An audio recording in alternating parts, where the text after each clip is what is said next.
Hi welcome to SS Bhushan's channel. I am SS Bhushan. Telugu వీక్షకులందరికీ నమస్కారములు. మీరు ఇంతవరకు కనుక నా ఛానల్ను సబ్స్క్రైబ్ చేసుకోకపోయినట్లయితే దయచేసి సబ్స్క్రైబ్ చేసుకోవడమే కాకుండా ఈ లింక్స్ని మీరు ప్రపంచంలో ఉన్న వాళ్ళందరికీ పంచిపెట్టండి. ఇంగ్లీష్ని పంచిపెడదాం, కరోనాను పంచిపెడితే తప్పు. రైట్, ఈరోజు మనం మన గ్రామర్ 22కి వద్దాం. ప్రిపోజిషన్స్లో ఉన్నటువంటి పార్ట్ 3కి వద్దాం. ఒకవేళ ఎక్కడైనా సరే నా పాఠము గనక కొద్దిగా స్పీడ్ అనిపించినట్లయితే దయచేసి స్లో మోషన్లో మీరు వెళ్ళండి. నేను ఆ మాత్రం కూడా స్పీడ్ పెంచకపోతే చాలా విషయాలు ఇంకా చెప్పాలని ఉంటుంది, అదంతా మరీ స్లో అయిపోతుంది అనేది నా ఉద్దేశం. కొద్దిపాటి స్లో మోషన్లో చూడండి, మీకు తప్పకుండా అర్థమవుతాయి. ఇందులో ఇంతకుముందు చెప్పుకున్నట్లుగానే పేర్స్గా చెప్పుకుందాం. ఇక్కడ ఇప్పుడు ఫస్ట్ ఆన్ విషయానికి వద్దాం, ఆఫ్. అందులో మొదటిది ఆన్. ఈ ఆన్ విషయానికి వచ్చేటప్పటికి on is used before dates and weeks. Dates ముందు, వీక్స్ ముందు ఆన్ అనేది మనం వాడాలి. Vani came on Sunday, on Friday, on Wednesday. Srinu wrote his exam on Friday, on Thursday. Okay? Dates. Mahati's marriage is on 27th November. Radha's marriage is on 22nd February. So here 27th or 25th, 26th, etc. before dates we have to use on, and before weeks we have to use on. Okay, that's okay. Now see, here I wrote another example. ఇక్కడ ఇంకొక example చూడండి. మనకి dates ముందు అన్నాను, మరి ఇక్కడ of రావడం ఏంటి? Radha wrote her exam on the morning of 13th September. మరి ఇక్కడ ఆన్ చెప్పాను కదా, చిన్న తేడా ఏంటంటే మార్నింగ్, ఆఫ్టర్నూన్, ఈవినింగ్ అని ఒక సెంటెన్స్లో వస్తూ అందులో అనమాట డేట్స్ కూడా వచ్చినట్లయితే అప్పుడు ఈ మార్నింగ్, ఆఫ్టర్నూన్, ఈవినింగ్ ముందు ఆన్ వాడండి, ఆ డేట్స్ ముందేమో ఆఫ్ వాడండి. ఒక సెంటెన్స్లోనే రెండు వచ్చినట్లయితే మీరు వాడవలసింది ఈ విధంగా. For example, Radha wrote her exam on the morning of 13th September. ఈ on the morning, on the afternoon, on the evening అన్నటువంటి ఈ పార్ట్స్ ఆఫ్ ద డే సంబంధించిన వాటి ముందు ఆన్ వాడాలి. ఇక్కడ డేట్స్ వచ్చాయి కాబట్టి ఆఫ్ వాడాలి. అంటే ఒక సెంటెన్స్లోనే ఇలా రెండు వచ్చేటప్పుడు, ముఖ్యంగా ఈ భాగం వస్తూ డేట్ వచ్చేటప్పుడు ఈ భాగం ముందు ఆన్ వాడాలి, డేట్ ముందు ఆఫ్ వాడాలి. The party was held on the afternoon of 5th March. Okay. Now by is used after vehicles and on is used after foot. Sorry, not after, before. Before foot and before vehicles. Hemant comes to college on foot. ఇక్కడ మనం కాలినడకన, ఇక్కడ foot అంటే ఒక పాదము అని కాదండి, సగం పాదము ఒక పాదం అని కాదు. ఒక పాదం మీద ఎలా వెళ్తాడని మీకు డౌట్ రావచ్చు. ఇక్కడ ఆన్ ఫుట్ అంటే రెండు పాదాల మీద వెళ్తాడు, నడిచి వెళ్తాడు, అది వేరే విషయం. మొత్తానికి కాలినడకన అని అర్థం ఇక్కడ ఫుట్ అంటే. అలా కాలినడకన అర్థం వచ్చేటప్పుడు Hemanth comes to college on foot, Geetha comes to college on foot. నువ్వు ఎలా వస్తున్నావు? కాలినడకనే. ఆ కాలినడకనే అనేటప్పుడు అనమాట మనం చెప్పేది ఇలా చెప్పాలి, వాకింగ్ అనే కంటే ఇలా చెప్పాలి. అదే హేమంత్ బస్సో, బైకో, స్కూటరో, బైసైకిల్ మీద వస్తే Hemanth comes to college by bus, by college అని చెప్పి వాడాలి. తర్వాత మరో ఇంట్రెస్టింగ్ యూసేజ్, గెట్ అనేటువంటి వెర్బ్ తర్వాత ఇన్ కానీ ఇంటూ కానీ వాడాలి. ఫర్ ఎగ్జాంపుల్, నేను అలా కార్ రైడింగ్ అలా చేసుకుంటూ వెళ్తూ ఉన్నాను షికారుగా. ఈలో తమన్నా ఎదురయ్యి భూషణ్ మీ కార్లో వచ్చా అని అన్నది. ఎలా అన్నది? ఆవిడనమాట may get in to your vehicle అనేటప్పుడు అనమాట అంతకంటే ఆనందం ఏముంది? దా వచ్చి అని అంటాం. So may get in your vehicle, in to your vehicle, both are right. I asked Tamannaah to get in to my car, in to my vehicle or in my vehicle. Get తర్వాతను మనం ఇన్ కానీ into కానీ వాడచ్చు. Next upon and on. Upon is used for movement and on is used for still position. Upon అనేది కదలిక. ఇంత ముందు గుర్తుందా? ఇంటూ అన్నటువంటి the boys dived into the river, the boys plunged into the river, the boys jumped into the river ఎలా అయితే వాడామో ఇక్కడ the dog jumped upon the wall. ఈ upon అనేది మూమెంట్ని తెలియజేసేటప్పుడు, ఒక మోషన్ని తెలియజేసేటప్పుడు.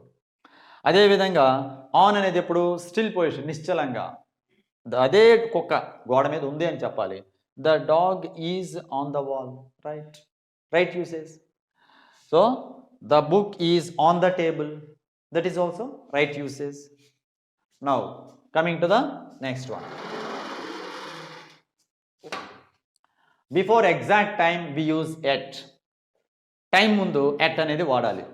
నీ పరీక్ష ఎన్ని గంటలకి? నా పరీక్ష 9 గంటలకి. My exam is at 9 o'clock. The bank opens at 10 AM. Bhushan goes to parliament at 9 AM. At 9 AM. At 10 AM. In the same manner. Next one, ఇంకొక ఇంట్రెస్టింగ్ యూసేజ్ ప్రిపోజిషన్ సంబంధించి, ఎలాంగ్, అక్రాస్. ఇది ఎప్పుడు వాడతాం? ఎలాంగ్ హారిజంటల్ లేదా parallel moment అని తెలియజేసేటప్పుడు, రోడ్డుతో సమానంగా వెళ్తున్నామని చెప్పేటప్పుడు, ఇలా వెళ్ళేటప్పుడు మనం వాడేది హారిజంటల్. సో అలాంటప్పుడేమో ఇది ఎలాంగ్ వాడాలి. రోడ్డుకి ఇటు లెఫ్ట్ నుండి రైట్కి లేదా రైట్ నుండి లెఫ్ట్కి ఇలా వెళ్ళేటప్పుడు అక్రాస్ అని వాడాలి, లేదా క్రాస్ అని అంటారు. So Ramoji ran along the road to catch the bus. Bus ఇలా తిన్నగా పోతుందండి, పోయేటప్పుడు మనం పట్టుకోవాలంటే ఏం చేయాలండి? We have to run along the road to catch the bus. Okay, అది ప్యారలల్ మూమెంట్ని తెలియజేస్తుంది. అదే రోడ్డుకి అడ్డంగా పరిగెట్టడం వలన బాబు యాక్సిడెంట్కి గురయ్యాడు. ఒకడు బాబు met with an accident when he was running across the road. అక్కడ ఎవరో వాడు ఫ్రెండో లేకపోతే ఇంకెవరో వెయిటింగ్ చేస్తున్నారు అని చెప్పి అక్కడనమాట పరిగెత్తుకుంటూ వెళ్ళేటప్పుడు అటు లారీ వస్తుందని చూడక లారీ కింద పడిపోయాడు. బాబు met with an accident when he was running across the road. This usage is right here. Next, suffer from. Kiran is suffering from AIDS. Suffer, after suffer you have to use from. సాధారణంగా మన స్కూల్స్లో చెప్పేది suffer తర్వాత from, die తర్వాత of వాడండి. Of course ఆ రెండు usage కరెక్టే, అక్కడికి right. Kiran is suffering from AIDS, Kiran is suffering from viral fever, Kiran is suffering from malaria, typhoid etcetera, that is right. ఇంకొక యూసేజ్ ఏంటంటే డై తర్వాత ఆఫ్ సాధారణంగానే చెప్పుకుంటాం, right. For example, Ramoji died of malaria, Ramoji died of snake bite, Radhakrishna died of heart attack, Radhakrishna died of old age complications అని చెప్పి మనం ఇలా అంటాం. సో ఇది ఒక రకంగా అక్కడికి, అది ఒక రకంగా ఏంటి అక్కడికి కరెక్టే, కానీ ఆ రెండే కాదు, ఇంకా డై తర్వాతను ఇదిగోండి ఇవి కూడా ఉన్నాయి. ఎవరైనా సరే ఎవరి కోసమని చనిపోయారు అనుకోండి. ఫర్ ఎగ్జాంపుల్, ఏదో ప్రభాస్ ఏమో అనుష్క అనమాట మునిగిపోతుంటే అనుష్కని కాపాడబోయాడు అనుకుందాం. దురదృష్టవశాత్తు అనమాట ఒకవేళ ఈ ప్రభాస్ అనే వ్యక్తి కూడాను ఒకవేళ ఏమైనా అయ్యాడు అనుకోండి, అంటే అప్పుడు ప్రభాస్ డైడ్ ఫర్ అనుష్క అని అంట. Gandhiji died for his country, died for his country. There is a noble cause in this death. So died for his country, die తర్వాత ఫర్ కూడా ఉంది, మర్చిపోవద్దు. డై ఒక పలానా ఏజ్లో చనిపోయాడు ఒక మనిషి అని చెప్పాలి, అప్పుడు doctor YSR died at the age of 60, at the age of 60. Shakespeare died at the age of 56 అని చెప్పేటప్పుడు అలా వాడతాం. డైఎట్. ఓకే, నెక్స్ట్, యాక్సిడెంట్లో ఎవరైనా చనిపోయారు, ఏదైనా ప్రమాదం గురై చనిపోయారు అని చెప్పేటప్పుడు in. Hari died in an accident, Hari died in an accident. Die with wounds, ఏదో ఇంట్రోగేట్ చేస్తుండగా అనమాట, ఒక దొంగడకో లేదా ఒక వెధవకో ఇంట్రోగేట్ చేస్తుండో రెండు తన్నారు పోలీసులు.